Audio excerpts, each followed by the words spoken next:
Akkam jirtu dhaggeeffattoota keenya oduu yeroo kanaa qabnu sin dhagaachisna aan ejersa abdiiti.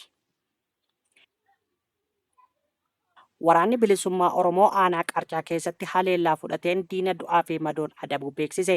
Gootichi waraana bilisummaa Oromoo zoonii kibba ba'aa godina Gujii Lixaa keessatti socho'u tarkaanfii ilaalessaa waraana faashistii PP irratti fudhateen loltoota hedduu du'aa fi madoon adabuu beeksise. Lola har'aa hagayya 7,2026 ganama barii barraaqan itti cabsuun korommiiwwan kibba Oromiyaa godina Gujii Lixaa aanaa Qarcaa ganda Gooromi'ee keessatti tiksitoota fi leellistoota impaayeratti uummata Oromoo dararaa irratti tarkaanfii rasaasaa akaa'uu fi baarudaa macheessuun fudhateen gandicha keessatti qulleessuu baasee jira. Akkasumas loltoota hedduu du'aa fi madoo adabee jiraachuus beeksisee jira. Gama meeshaatiinis qawwee AKM rasaasa hedduu fi meeshaalee waraanaa garaagaraa irraa hiikuun galii dantaa qabsoo bilisummaa Oromootiif taasisuu mirkaneessee jira. Bifuma wal fakkaatu waraanni bilisummaa Oromoo zoonii Arsadee aanaa Liiban Cuqqaalaa keessatti tarkaanfii ilaalessaa diina irratti fudhachuu beeksise. Abdii fi wanteen sabaa waraanni bilisummaa Oromoo zoonii Arsadee guyyaa kaleessaa hagayya 6,2026 ganama bariin godina Baashaggarra aanaa Liiban Cuqqaalaa ganda Ilmoo Cuqqaalaa bakka addaa Golbee magaalaa Wada Juree jedhamtutti buufata waraanaa goolessituu Bilxiginnaa cabsee itti seenuun tarkaanfii jajjabduu irratti fudhateen hedduu du'aa fi madoon adabuun injifannoo cululuqaa gonfachuu ajaja waraana bilisummaa Oromoo bakkicha maddeenitti himanii jiru. Haaluma kana lolicha irratti ergamtoonni Bilxiginnaa birmachuu waraana maafiyaa PP kanaaf magaalaa Bishooftuu irraa qilleensa irraan diroonii bobbaasuun magaalaa aanaa Adulaalaa irraa waraana lafoo ajajuun gara iddoo lolichaatti konkolaataan fiiguu turtes haxeetti hidhee olii fi gadi kaachisuun gargar bittinneessee hedduus immoo madoo dandammi hin qabneef adabuu beeksisee jira.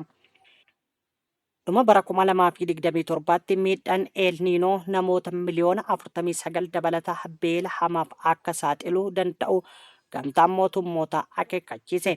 Dhaabbanni sagantaa gargaarsa midhaan nyaata addunyaa kan gamtaa mootummoota sababa dhiibbaa qilleensaa El Niinoo jabaachaa dhufeetiin hawaasota addunyaa caalatti miidhamoo ta'an keessaa namoonni miliyoona 49 dabalataa beela hammaataaf saaxilamuu danda'u jechuun akeekkachiise.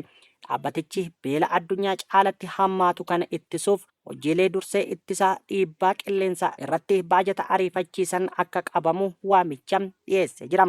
Gabaasa roobii bahee keessatti akka tilmaametti fulbaana bara 2026 irraa eegalee namoonni miliyoona 49 dabalataa hanqina nyaataa hammaataa keessa galuu danda'us jechuun himeeti jira.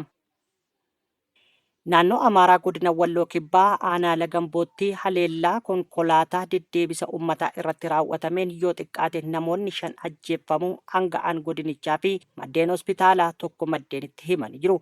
Hoogganaan nageenya godinichaa Koomishinar Zallaqaa Allebaachoo imaltoota konkolaaticha keessa turan keessa namoonni 3 haleellaa sanaan battala lubbuun darbuu maddeenitti himee jira. Hojjetaa hospitaala Haqaastaa nageenya isaatiif jecha maqaan isaa akka hin caqafamne gaafate madde biraa namoota miidhamanii gara hospitaalichaatti dhufan 5 alatti namoonni tokko ammoo erga lubbuun darbee booda hospitaalichaa dhufuu isaa hime jira. Koomishinarichi finxaaleyyii jechuun kan ibsan hidhattoonni faannoo naannichatti namoota nagaa irratti miidhaa geessisaa jiraachuus dubbatanii jiru. Hanga'aan kun sababa ajjechaa kana yoo ibsan jibba uummata irraa qabanii erga jedhaniin booda hawaasa naannichaa shororkeessuuf gocha raawwatamanidha jechuun itti dabaluun ibsanii jiru. Haleellaan kun roobii ganama sa'aatii 1:30 hanga sa'aatii 2 gidduutti raawwatamuu kan himan hoogganaan nageenya godinichaa.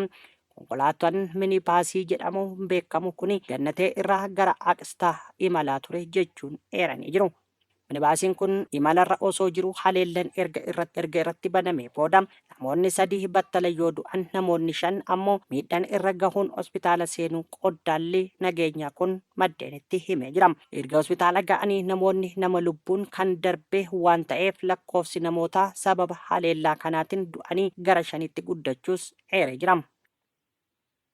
Iraan yoo Yuunaayitid Isteetsi haleellaa haaraa eegaltee biyyoota baha giddu galeessaa haleeluuf doorsiste.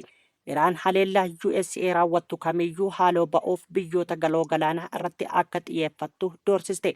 biyyoonni baha giddu galeessaa yoo akka misoomawwan bu'uuraa isaanii hin mancaasne barbaadan pirezidaantiin USA Doonaald Tiraamp gara marii dippiloomaasiitti akka deebi'u gorsuu qabu jechuun Iraan akeekkachiisa dabarsuu Reuters gabaasee jira. Teheraan biyyoota ollaa buufatanii humna waraanaa USA keessatti argamu haleeluun Ameerikaan haaloo ba'uu irratti xiyyeeffattee akka hojjettus ibsitee jirti. Aanga'oonni fi dippiloomaatonni olaanoon Iraan erga walga'ii mari'atanii booda akeekkachiisa kana baasanii jiru. Kunis akeekkachiisa Tiraamp gaafa adoolessa 28 2026 haleellaa laalessaa Iraan irratti raawwachuuf dhaadate booda ta'us beekamee jira. Tiraamp karoora Iraan haleeluuf qabatee haquun marii haaraan wiixata darbe gaggeeffamaa jiraachuun ibsamee jira.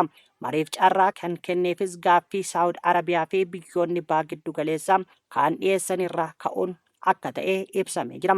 Akka Tiraamp ibsetti biyyoonni baha giddu galeessaa haleellaa raawwatuuf deemuun yaadda'uun akka mariin eegalamu gaafatanii jiru. Iraan garuu mariin USA waliin eegalte akka hin jirres ibsitee jirti. Kan hordoftoota keenya oduu har'aaf qabnu asirratti raawwannee jirra. Qophiilee keenya biroo waliin turtii gaarii isiniin jenna.